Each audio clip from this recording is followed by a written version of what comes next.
What's up, guys? I'm Nobody Special, and we're going to get into another chart today. I'm feeling a little lucky because I've had a couple of wins in a row, AMC, Danaos, and the Death Cross in the bond market. So I'm feeling a little froggy today, but we're going to see if I don't jinx it because I'm going to talk about something that I have been so wrong about all year long, gold and silver, in particular silver.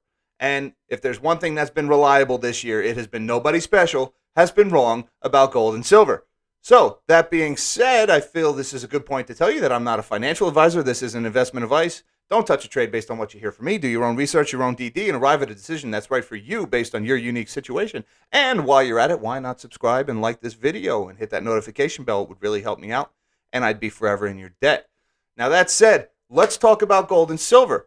Now, I have to preface this by saying that, in my opinion, the gold and silver markets are fraudulent. Okay, you have to take everything I say here with that in mind. They are rigged. Okay, most gold and silver trades that you see in the commodities market is paper. All right, it's just paper changing hands back and forth. There's almost no metal that actually moves, and that makes these markets very easy for these crooked banks and bullion banks to just rig the price. I mean, they can dump billions of paper ounces on the market at any time they want and totally crash the price anytime they want. So you always have to keep that in mind, and that's one thing that I've consistently underestimated throughout this year is just what crooks they are running the precious metals trade. Now, that being said, the chart showed me something today that could be an indicator of a short-term bottom, and I want to get into that now. So let's shrink my melon of a head.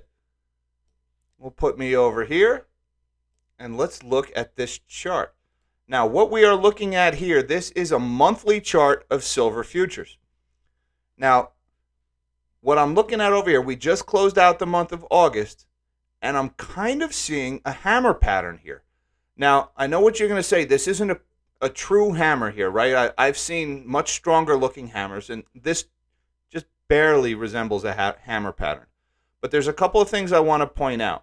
Number one, it's the end of a 3-month downtrend, okay, and that's important because we've been consistently trending down. But the other thing is this bottom here around $22.25, just over $22, that we have now 3 times rejected that bottom. We did it here back in February of 2020, and we also did it here back in September of 2020 and February of this year, we rejected these levels. So that's 3 times now that we've dipped below $23 and bounced hard off it. So we've got good support underneath us. And if we zoom in a little bit here, now we go to a daily chart of silver. Now, this is going back about 2 months here. You can see here on August 9th, clear as day, there's the bottom. Now that is a better looking hammer pattern right there on the daily. And if you see, we've traded sideways with a bit of an uptrend ever since. So this is telling me we may have put in a temporary bottom and we could be looking at a couple of months of green candles. God knows I could use them because, like I keep telling you, I have been so wrong about silver all year. If you had asked me back in March, I would have told you we'd be somewhere between $39 and $55 right now. That was based on the price backwardization that we hit back in February. But you can see here, we've rejected this lower level and we're heading up, and it looks bottomy to me for the time being. Now, even more so when we go look over at gold. Now I'm going to bring up the gold chart. Again, this is a monthly chart, and look at that August candle in gold. Now that is a better looking hammer pattern. Really strong conviction, rejection, and bounce off of that 1675, 1680 level. And you see, again, we also bounced off of that level a few months ago back in March. So this is telling me right here that we've got a couple of months of green candles ahead of us for gold. And we are due for it. And if we do get a couple of green months ahead of us in gold, that could represent that this consolidation period is over and we're going to resume that upward march from last year. Wouldn't that be nice? And I also want to point out again on the daily, again, here's that August 9th. That is a beautiful looking hammer pattern right there where we bounced hard off of 1675, and it's been a slow and steady grind up ever since. Now, hammer patterns don't give you a price target. They're just a trend reversal. and it's not the most reliable indicator. But if we go back on the monthly charts,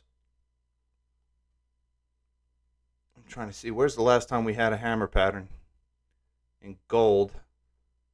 Maybe it was in silver. I saw a pretty solid one. The last time we saw a hammer pattern, here it is, back in March of 2020. Again, not a true hammer because the body is a little thick, but a good looking hammer pattern. And look at the run we had afterward. That's the big run we've all been familiar with. So again, I've been wrong. I've been wrong a lot when it comes to gold and silver this year, so I don't want to jinx it. But like I said, I'm feeling a little froggy today because I've had a good couple of weeks. I've had a couple of wins lately. But again, no matter what the charts tell you, there's something you have to keep in mind if you're going to invest in gold and silver. Anything beyond holding the physical metal. If you're going to get into any kind of trade in gold and silver on paper, be it options, be it futures, be it ETFs, you have to keep in mind that the crooks at the banks at any given moment can decide to dump millions, even billions of paper ounces on the market and totally crash the price and stop loss you out or margin call you out and steal all your money. So that's why I will always tell you that, again, not financial advice, my personal opinion, but the safest and best way to invest precious metals is by holding the physical metal. Now, that's more about preserving your wealth than really about investing, but that is my preferred approach. So, guys, that's what I saw in the charts. Let me know. I mean, am I just desperate to be right about gold and silver? Is this confirmation bias? Am I seeing what I want to see and ignoring something else that the chart is telling me? Let me know in the comments. I can kind of guess most of you guys probably followed me over from Reddit, so I can guess where you're going to go with some of these comments. But I'm not a big fan of echo chambers. I think echo chambers do themselves a disservice and do their occupants a disservice. So if you see me getting this one wrong, let me know. I'd love to hear it. I like to have my thesis challenged. I like to do research contrary to what I'm thinking, and I'm always on the lookout for another video. So sometimes your comments give me great ideas for future videos. So keep them coming.